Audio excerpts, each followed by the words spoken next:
But in the end, all will benefit in better homes, better communities, a better America as our heritage to the future. You may not be old to remember it, but in the 1950s, the United States was the undisputed world leader. It wasn't even close. We helped liberate many nations in 2 separate world wars. Our nation was rich, wholesome, and motivated. There was excitement all over the place, and national pride was higher than it had been since the end of the American Revolution. It didn't matter if it was in the big cities or in the exploding suburbs. Most of the country was happy, healthy, in good spirits, and relatively well off. Today, that is not the case. Many of us are depressed, unhealthy, broke, worried, overworked, underpaid, and super negative. We are a divided nation now, and our power is waning fast. Since recorded history, this planet has seen superpowers rise, rule, and then fall. The Romans, the Greeks, the Assyrians, the Egyptians, the Babylonians, the British. There have been a lot of books written about the fall of once great empires. Each is unique in its demise. The question is, are we next? Look around. The signs are all around us. Our people sleep on the streets. Our young generation is broke and refusing to work and start a family. A lot of our good jobs are gone, and many of our former great cities are crumbling. Our population growth peaked. We're divided politically. We're getting fatter and we're getting poorer. Our teachers, our nurses, and our police officers are overworked and underpaid. It's not a bright future. Look around you. There's a lot of signs that indicate our empire is close to coming to an end, if it hasn't already. The decades of U.S. dominance in trade, culture, and morality is threatened. You could say we're just an above-average nation now. And that, fellow Americans, is very sad and concerning. What happened to us, and is our country in pain? What happened to the great U.S. of A? There is no family so poor but that the evening meal can be eaten in an atmosphere of warmth and gentleness. There is no family so busy but that it can come together in the evening for a dinner date which will give its members something to look back upon with happiness all their days. Of course, things change. That was 70 years ago when things were A-OK in every way. The future was bright back then. Today, it seems like we're directionless. And without direction, we're going to face an uncertain future. It's happening now. We have huge population shifts, racial tensions, job losses, and we're divided. And a lot of that has to do with the decline in morals and values. Our families are breaking up. Almost half of our marriages end in divorce. The average length of a marriage in the U.S. is only 7 years. 1 in 6 kids in our country lives in poverty. 1 in 4 U.S. kids lives in a one-parent household. Some will say that if you destroy the American family, you destroy the country. Studies show that kids who grow up in a house with one parent are more likely to wind up in jail. But it's not just kids from broken homes. Violence and crime around our nation's going up big time lately. You can shoot somebody and not get caught. You can steal and not get penalized. Our police can't or won't do their jobs. They're understaffed and overworked. Our prisons are being emptied. Look at California. It's a total breakdown of law and order. They don't prosecute theft anymore. And in Chicago, people murder each other every day and hardly anybody's caught or punished. Crime is all around us, but we keep our heads down. We kind of have to. Instead, we've become a lot more insular. Most of us are selfish and don't help the greater good anymore, myself included. Americans are becoming more unhealthy, and a lot of us can't afford good medical care. Some of us go broke trying to stay alive. We're obese and we're mentally depressed. A lot of us are helpless, homeless, and hopeless. We have a large poverty-stricken population that's drug addicted, but our drug abusers are given more drugs. Our mentally ill are ignored. Our criminals are roaming the streets. Our youth are underpaid. Our seniors are dying off. Does that sound like a world leader? An empire? I don't know if it sounds like one to me. We've overextended our ability to help other nations. We've overextended our ability to help our own people. And not just financially or emotionally. We raise taxes to pay for the poor to the point that the middle class is shrinking beyond recognition. A lot of our schools are crowded, led by teachers whose hearts just aren't in it anymore. That is, if they're even certified. In case you didn't know, it's really hard to get a teacher to fill an opening, especially in our inner cities, places where kids need stability more than ever. As a result, our schools just aren't as good as they once were. We're certainly not the smartest or brightest nation anymore, and our colleges are overpriced and they underperform. Now, what about our political landscape? Polling indicates Americans feel many of our politicians are immoral and can't be trusted. We've lost faith in our elected leaders and the whole political system in general. Corruption, egos, and greed dominate at the national level. Our politicians redraw maps so they don't ever have to leave office. It's both parties. Trump hinted that he was going to try to figure out a way to overturn his loss in 2020. Before Trump, Hillary said the election was stolen from her. Biden's too old, but he'll never step aside and let a more competent person run the country. And these days, if you don't like what your leader does, you just impeach him. It's just really hard to get any new laws passed because our politicians are too polarized to actually agree on anything. Republicans are going further right and Democrats are moving further left. You can't even debate anybody about politics without getting labeled, chastised, or canceled. Everyone's either a fascist, an anti-fascist, a far-right extremist, or woke. We're not organized around a national ideology anymore. Instead, we identify with race, income levels, where we live, or even COVID rules. Rural Americans way out on the country are die-hard one way, and urban liberals believe in a completely different thing. I mean, that's not a bad thing. We need different opinions. But today, we don't want to listen to one another. We're so polarized. And we have all these fringe groups trying to divide us. BLM has an agenda. The alt-right has its agenda. School boards are trying to change our schools. Progressive leaders want to take cops off our streets. San Jose is hinting that they want to take away our guns. There's even counties in California and Oregon that want to become their own independent states. Everybody's just pissed off, and we're looking to separate ourselves instead of looking for a way to work together. Check this out. More than half of Trump supporters say they somewhat agree they think their state should secede from the Union. And 41% of Biden people say it might be time to split up the country too. What the hell, people? Internal fighting's not going to help us any.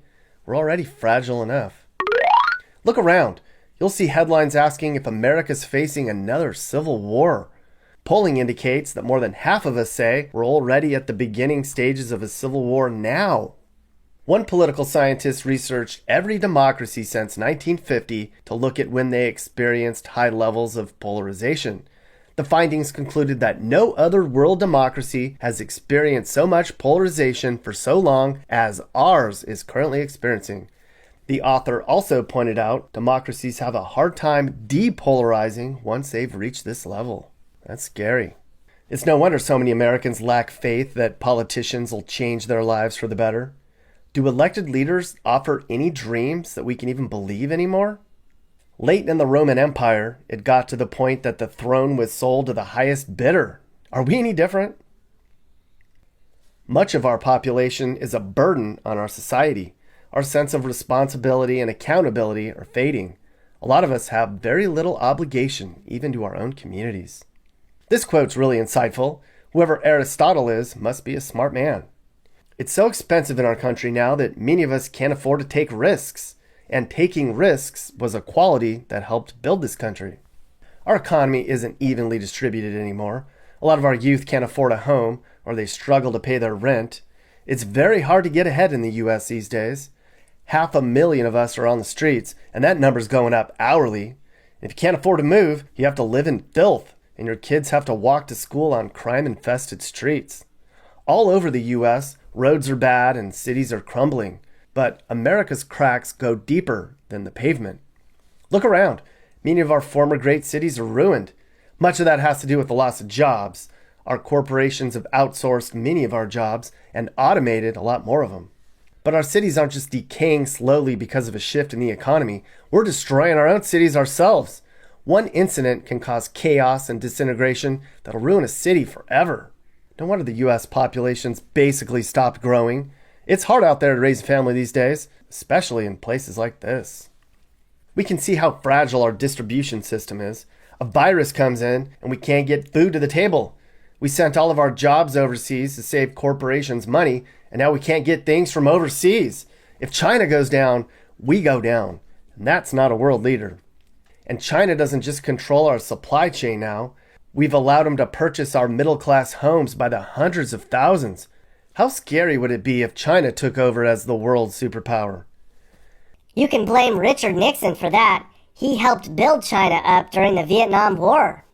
Dang, Mappy, I didn't realize you were such a political historian. But you're right. Not only did we help train China's military, but we also helped train 2 generations of their scientists and engineers. Yeah, and then Ronald Reagan helped China too, so that we could have an advantage over Russia. So China beating us now is our own fault. We helped create them. OMG, Mappy, I'm shocked at your political insights. You get an A. Are we still the leader in technology? Sorta. I mean, we sent a man to space, and we invented the assembly line, and we created a lot of advanced technology we use today. Now, other nations are beating us at our own game.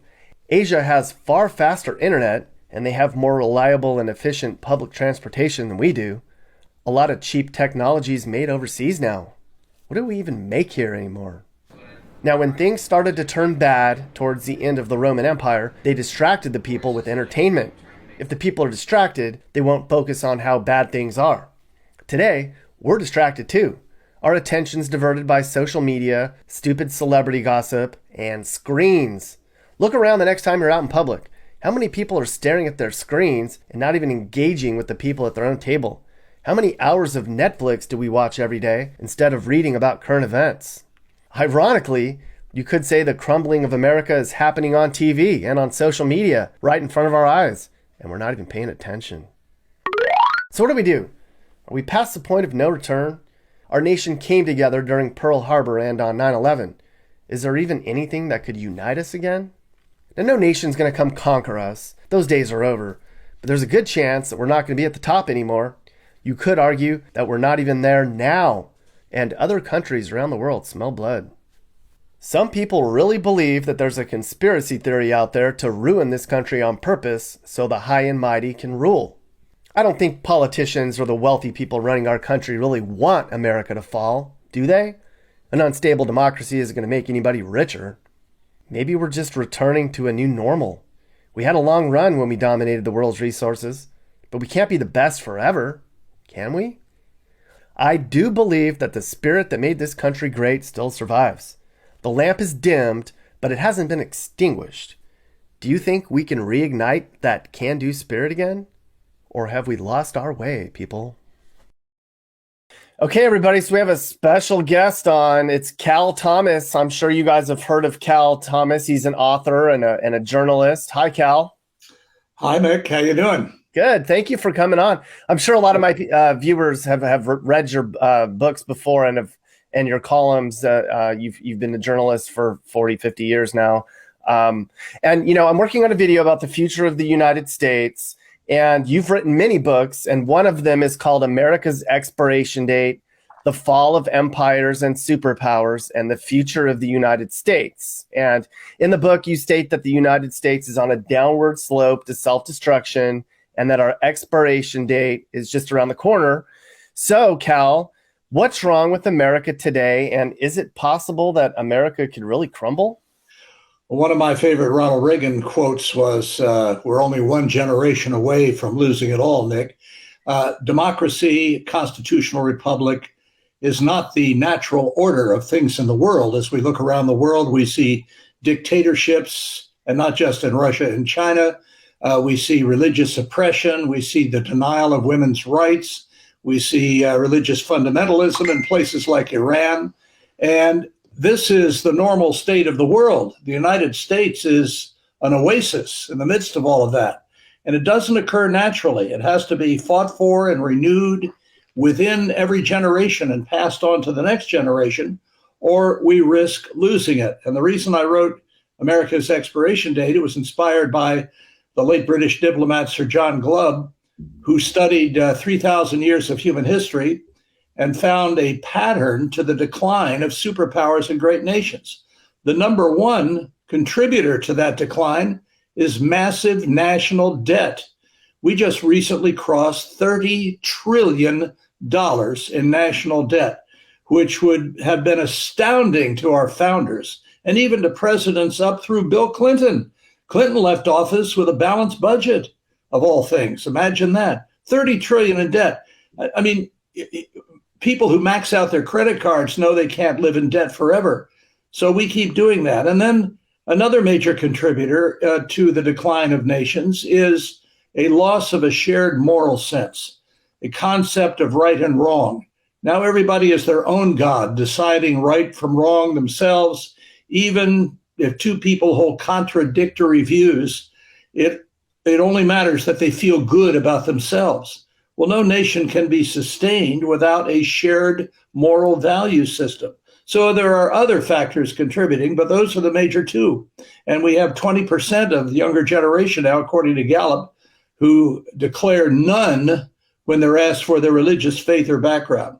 That's a frightening thing. What are some of the others? So those are two big ones, morality and the economy. What are some other warning signs that America is about to possibly lose its status as the world empire? Yeah, well, I think military overreach. We have not been a colonial power, unlike Britain, for example, or like China wants to be. But we have to decide what our purpose in the world is. George McGovern, who was a senator from South Dakota and the 1972 Democratic presidential candidate, who lost, but he said in the middle of the Vietnam War, he was a big anti-Vietnam War advocate. He said, we can't be the policeman of the world. And that's true. And whatever one thinks of Donald Trump, one of the many things that he did, in my view, that was good was to require especially Europe, that had lived under America's protection, economic umbrella, and financial largesse for many years, to start paying its own bills. And that's kind of an amazing thing. I would also say another contributing factor to the decline of nations is over-reliance on government. The founders wanted government to be limited so the people would be unlimited. But we have half the country now getting a government check.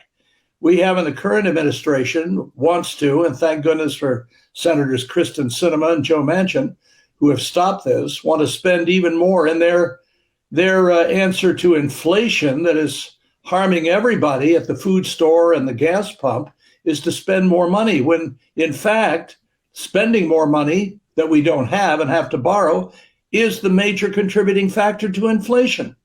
It's like trying to cure alcoholism by giving somebody a bottle of booze. It's counterproductive. So all of these things, and there's nothing new about them. I mean, you can study history and see this. It's not a classified document, but we don't look to the past. I'm not talking about living in the past. I'm talking about learning from the past and then updating things as necessary and moving forward. Why don't we learn from the past? I mean, it's the playbook on how to create, how to stop empires from going down has been written, and the playbook on how to destroy an empire has been written. So why aren't we following the playbook that has been written before us? Well, I like to say the closest we get to history these days is the instant replay. People are trying to rewrite our history, or they're trying to use the stain of slavery, for example, that colors everything. And statues are being torn down, roads are being renamed, critical race theory is being imposed in some schools. You've seen the revolt in Loudoun County, Virginia, which fueled the election of Glenn Youngkin and Winsome Sears as governor and lieutenant governor. Winsome Sears, African-American woman. I loved her statement on election night. She said, we're not in 1963 anymore. But a lot of people want to teach that we still are, and that we don't have more opportunities for everybody in America than we've ever had, and certainly more than any other country on earth. So the public schools have in the last 50 years or so become the equivalent of re-education camps in some communist countries. The universities are mostly shot. They're full of leftover hippies from the 60s, tenured professors who hate America and want their students to do the same.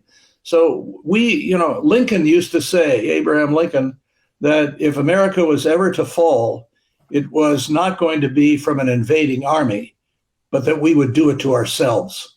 And he was right. And we are doing it to ourselves. 100%, Cal. I agree. The left is getting more progressive. The right is getting entrenched. I feel like we're more divided politically than we've been in a long time. And you would probably have a much bigger perspective on that than I would. But everybody's entrenched into their political parties. How much of the polarization is eating away at us right now?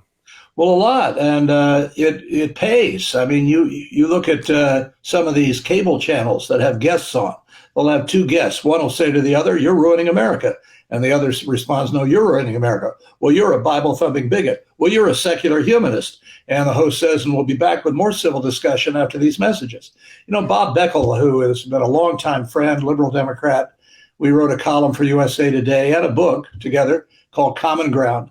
The problem is that so many people, especially in Washington, who have different political points of views or different parties, don't even know each other anymore. There's no party circuit in Washington anymore where people would meet and commune over the shrimp bowl and go out and have a drink together or whatever. You can't do that anymore because if somebody with a cell phone camera takes a picture of you having a dinner with another party, a member of another party, they're going to use it against you. So polarization works. It works in fundraising.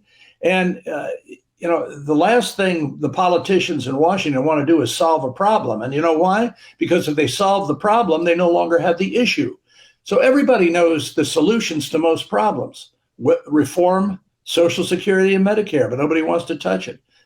Go through government with an audit and get rid of programs that aren't working and preserve those that are.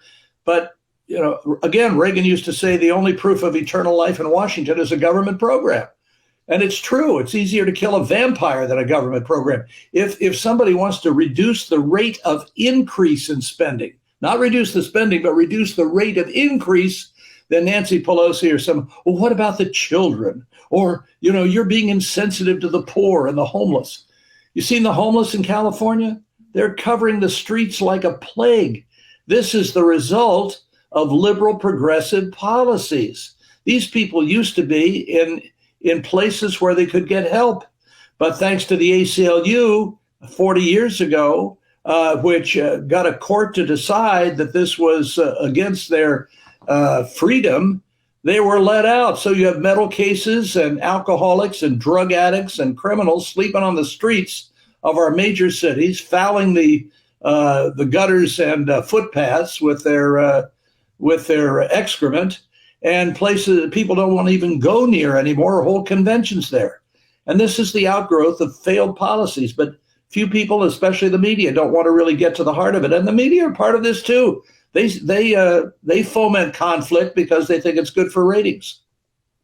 Yeah, I've been to California many times to see what you're talking about, and it's tragic. Los Angeles, you can drive for 15 minutes in a loop, and it's nothing but tents and homeless people and sadness. Yep. Near downtown. And, I've been up to Seattle, I've been to San Francisco and Oakland, and there'll be like a mile long parking lot of tents and RVs and cars that are lined with people that are just either intentionally homeless or temporarily or permanently. It's just, and a lot of them will tell you, I came here because they give me things to help me.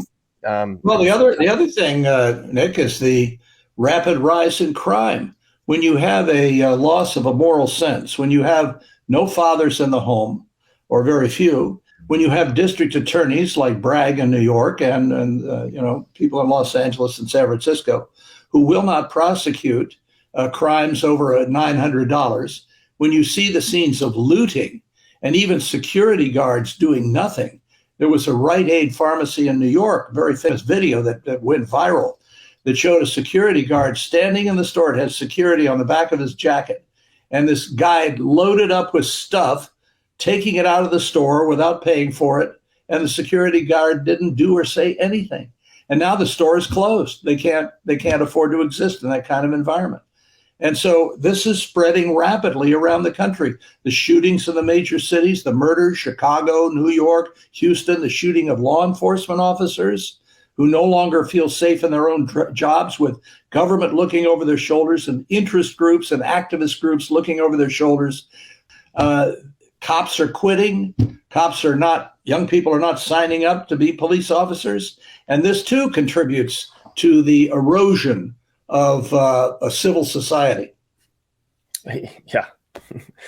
Now, in your book, you said that, we need to make changes at the individual and community level so that the nation can not only survive, but thrive again. What kind of changes do you think we need to make at the community and individual level to kind of get the ship righted again? We need to get our kids out of the public schools into home schools or private schools. One of the few side benefits, if you can call it that, of the pandemic has been people who have discovered that they can do a better job homeschooling their kids than the government schools. Now, it's a struggle for some people, especially single moms. But if you care about the future of your child and your country, you've got to do it. I remember something Barbara Bush said years ago. Our success as a nation, your success as a family, depends less on what happens in the White House and more on what happens in your house. So getting the kids properly educated, historically grounded, and morally true is going to produce the kind of individual and citizen that will benefit the nation for the next generation and those following them. So I remember the late Bishop Fulton Sheen, a Roman Catholic bishop years ago, said, this was in the 50s, imagine what he'd say now. He said, America is not an intolerant nation, as some people say. We are tolerant of everything.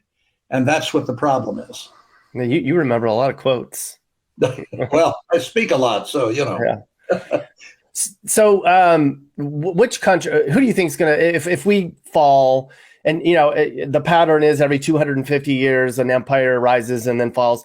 We're 5 years from that right now. Who would take over as the world leader, you think?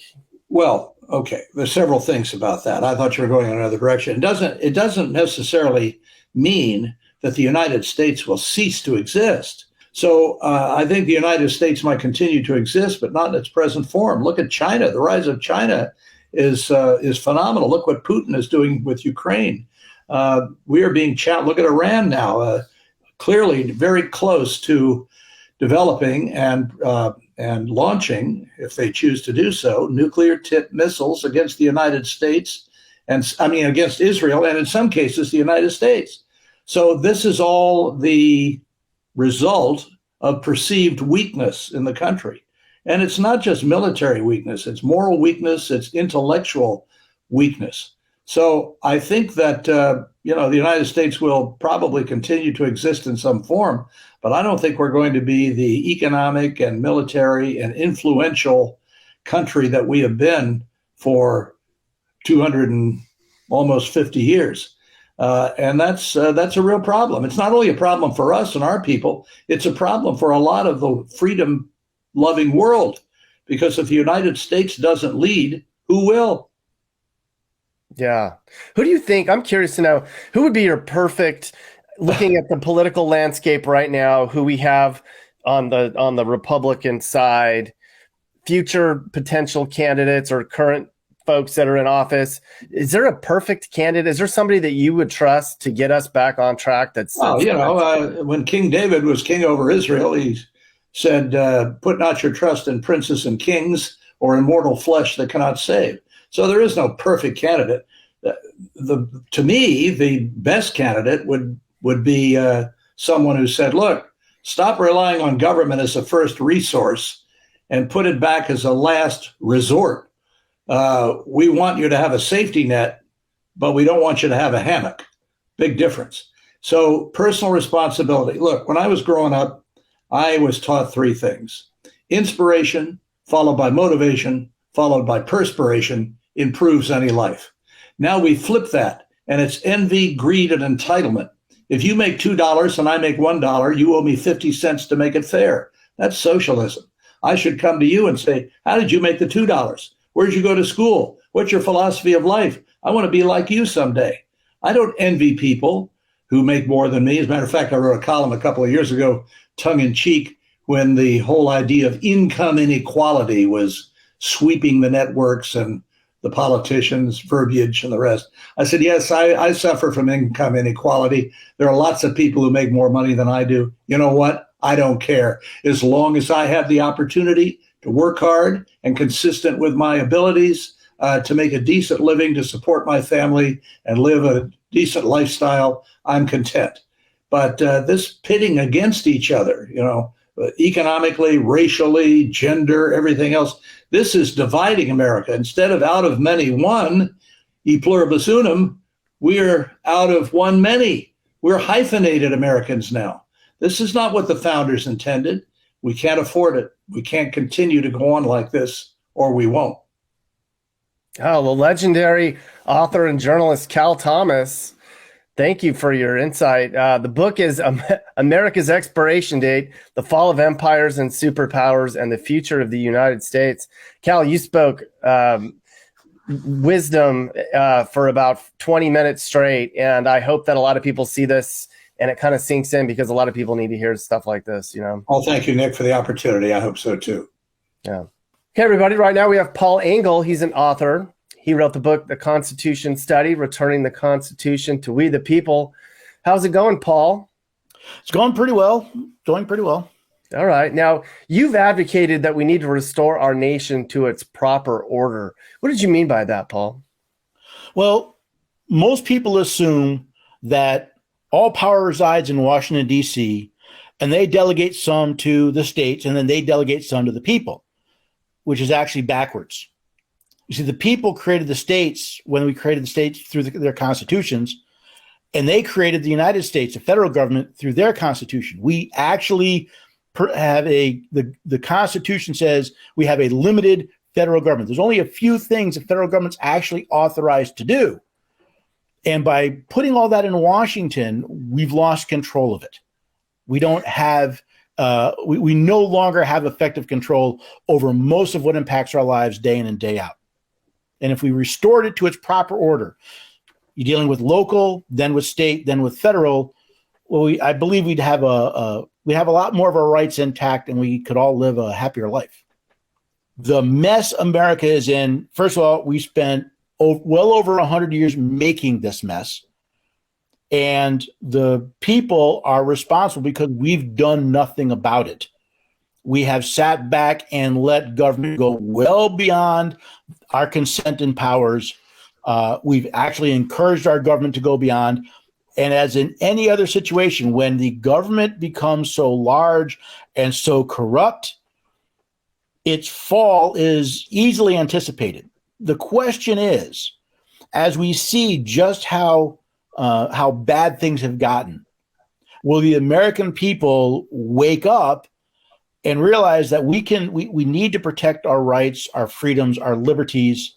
We need to regain control of our government, while we can still do it at the ballot box, in the courthouse, without violence. By the mess. So you said the mess that we're in is our fault. What mess are we in? So the mess came from, here's the powers that we gave government, and we have drifted so far from that not only does government rarely pay attention to the Constitution, the American people have no clue. Most of them have no clue what the Constitution actually says. And there's a reason why millions of people try to come to this country and have for, 150 years? Because this is the place where you could become successful, where any child born here could legally become president, where an immigrant could come and create a life for themselves, for their children, that was more prosperous than anything they had in the old country. The rights that we've had, the private property we could own, the opportunity, the idea of this experiment in self-government allowed America to do things no other nation has been able to do. And we won the war. And when we were done, we were left with the only functioning nation with the strength to say, for the world to look at us and say, America, we trust you. We will make the U.S. dollar the reserve currency because we trust you. Europe said, we will shed much of our military because we trust you to protect us. And then, of course, then you end up in the Cold War, and you've got the. Well, let me ask you this: do you think that the world does not look at us and says we trust you anymore to lead the world, like they did back in the 1940s and 50s? Is that the case? Certainly not like they did in the 40s and 50s, but more and more, yeah, you're seeing countries look towards. They're looking to China, right? They're looking to in some places they're looking to Russia. Germany didn't sign a deal with a Western ally for natural gas. They went to Russia. So no, I don't think they look at us now. Are we still better than? Do more countries look towards us than somewhere else? Yes, but we're going the wrong way. In other words, the basic idea of there's a theory that says our allies should trust us, our enemies should fear us. Think about it. How many of our allies truly trust that America is going to do the right thing right now? And how many of our enemies are afraid of what America is going to do? And this isn't simply a thing for the last year. This has been going on for years as we've become caught up in our own self-reinforcing turmoil. What would you say about, so how much of the fall is because of our manufacturing going overseas when we started shipping all of our jobs out of the country? Well, there's actually two parts to that because, at least from my point of view, the reason so many of the jobs went overseas is because it was cheaper. Simple math. It's cheaper. It was cheaper. I read this article. It amazed me when I read it, but it was cheaper for Texas chicken farmers to ship their chickens to China to be butchered, packaged, and shipped back than it was to have them actually processed in the United States. Did they do that? Yeah. Why don't they just go down to Mexico? It's a lot closer. Because it was cheaper in China. It was cheaper in China than Mexico. It was just,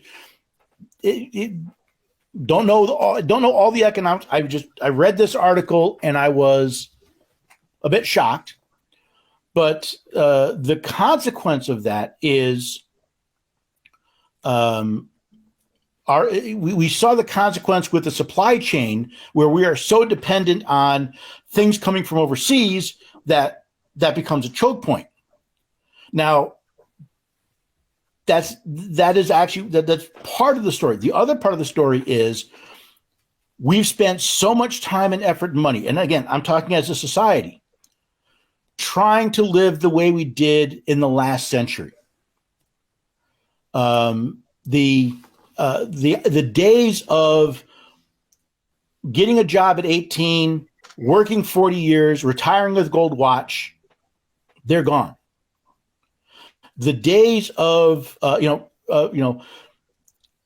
remember Walmart did an experiment because Walmart gets a lot of their stuff from China because it's cheap. They actually put "Made in America" stickers on all the products that were actually manufactured in America because they wanted to see would that increase. They thought, hey, that will increase the sales, right? Because we're all patriotic. No, the sales went down. Was the price the same? I don't remember all the details, but we used to be American made. Used to be it used to be a symbol of quality. In the 70s, we kind of lost that, right? You could get better cars made. Cars were made better and cheaper in Japan than they were here. There's still a lot of manufacturing in the United States. It tends to be the more, as I understand it, the more highly technical, the more involved, the more, we're not making sneakers and T-shirts. We make some computer chips. We design several things. Does it really matter that we're maybe not going to be number one in the world anymore? Should we even really care? I mean, what would it mean for the country? What would it mean for the world if we're not number one, if we're not the best big bad empire like we once were? Well, there's a saying that he who pays the piper calls the tune. The person, the country that becomes number one, the largest economy, the biggest military, the most influence, they set the standard. So think of it this way. I forget what it was, who it was who said it, but think of how many wars that America has fought. We may not agree with all of them, but how often have we fought a war to help somebody else and then left?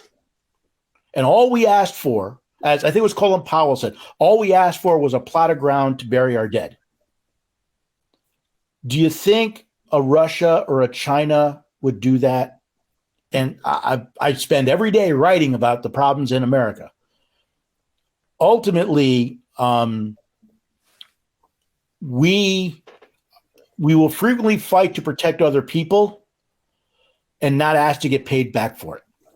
Would you rather have the world run by America as we used to be, America as we are, or Russia or China? Where do you think you would have the most opportunity to live a happy and successful life? Not China.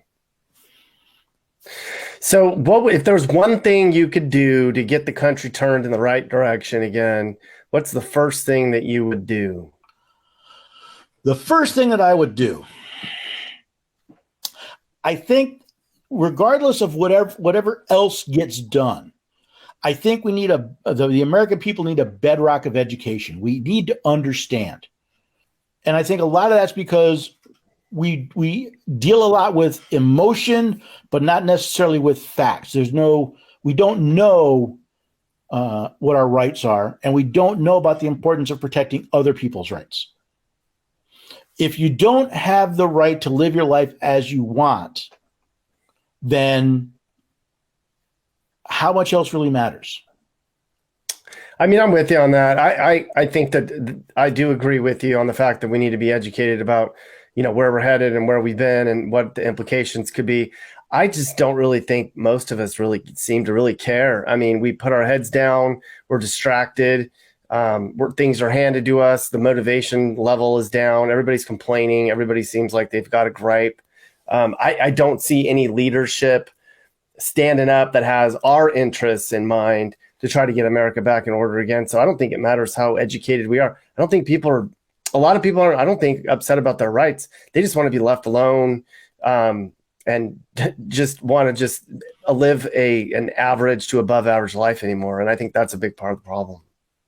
Well, it's interesting because I agree that most people are ignorant and apathetic. They don't know, they don't care. But the very thing you say they want, which is to live their life unhindered, unmolested, and make it better than before, is one of the basic core rights protected by the Constitution that very few Americans actually realize. It's this idea that you're not to be deprived of your liberty, your ability to live your life without external influence, except as absolutely necessary for the safety of society. Those are the rights that the Constitution was designed to protect. And if you don't learn how to protect them, your right to live as you see fit evaporates. Okay, guys. So right now I'm being joined by Erin Tolini. She's an entrepreneur and an attorney and a former politician. How's it going, Erin? Hi, I'm doing well. Thanks for having me. Good morning. Yeah, thanks for coming on. So I've been doing some thinking and some pondering about the future of our country, and there's a lot of discussion online that's been going on for years about where is America headed, and there's some pundits out there that kind of feel like America has peaked and our empire may be coming to an end. How confident are you about the future of the United States, Erin? Well, I definitely think the United States is at an inflection point right now. I think there has long been some polarization that has only increased as of late. COVID, I think, accelerated it.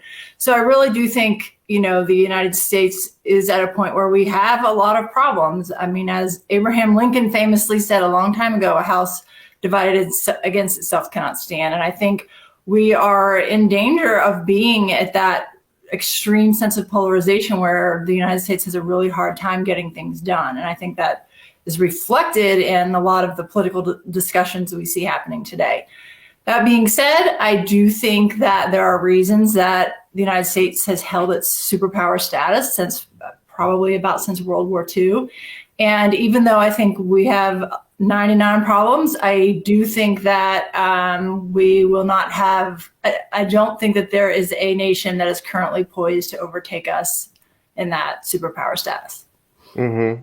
Why are we so polarized? I know social media, my take is we were already kind of going there, and then social media, especially Facebook, just like totally divided people even more into their different camps. But besides social media, why do you think we've become so polarized and divided politically? I think there's a few things. I think, first of all, unfortunately, a lot of people who get into politics are driven more by ego than by actually wanting to make people's lives a better place. I have long said that local politics is a place where politics still works. And for the most part, I think the people who get involved in local politics really want to make a difference. They are involved in their community. They run into people in the grocery store that are affected by their decisions.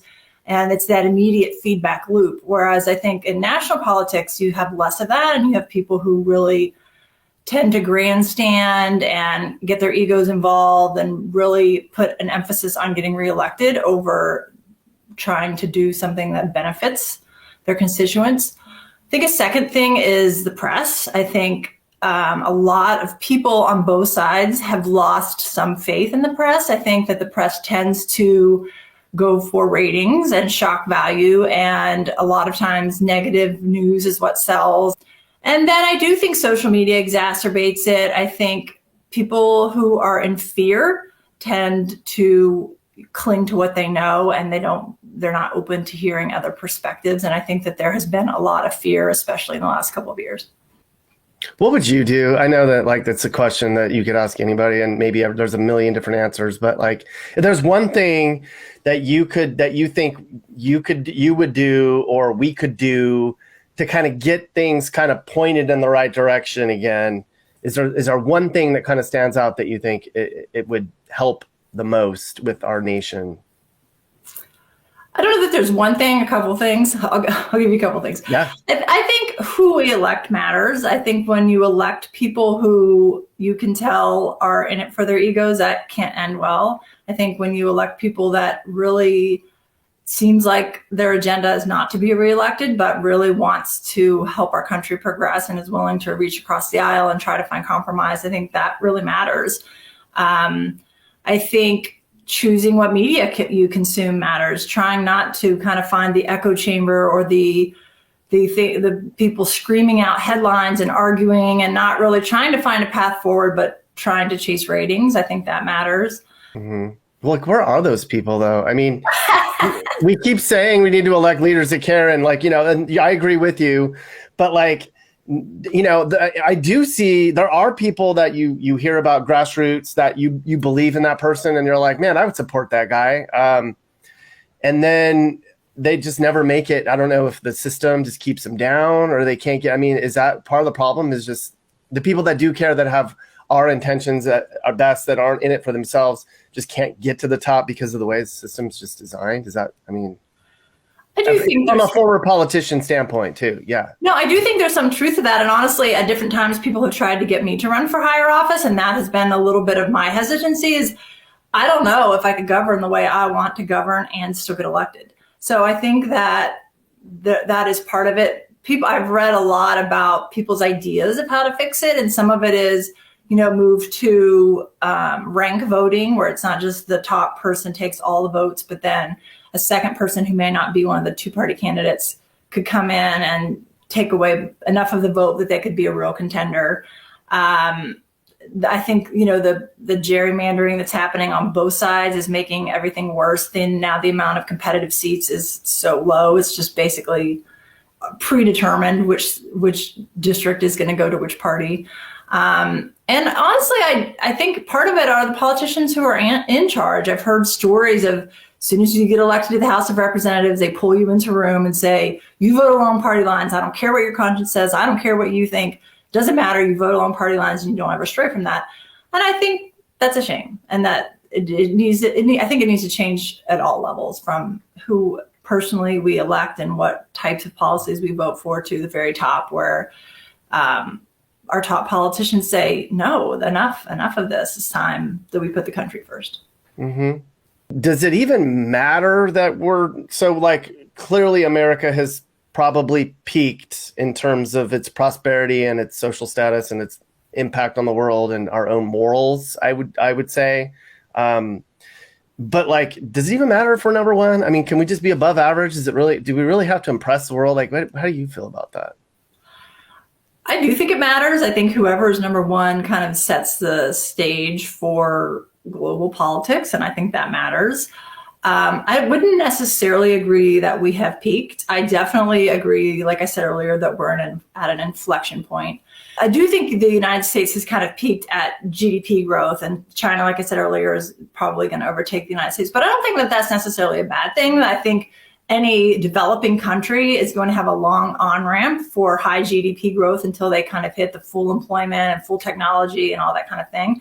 And the United States was at accelerated GDP growth through, the Industrial Revolution, the time as we were up and coming as a nation, and we've definitely stabilized. And I don't think that that's a bad thing. I think that we have a high quality of living. I think that people can come here from just about every country in the world and say, wow, these people live nice lives. And I think that as long as that exists and we have freedoms and freedom of speech and, the ability to chase the American dream, which some would argue is not as strong as it once was, but I do think everyone would still say there are some opportunities to chase the American dream.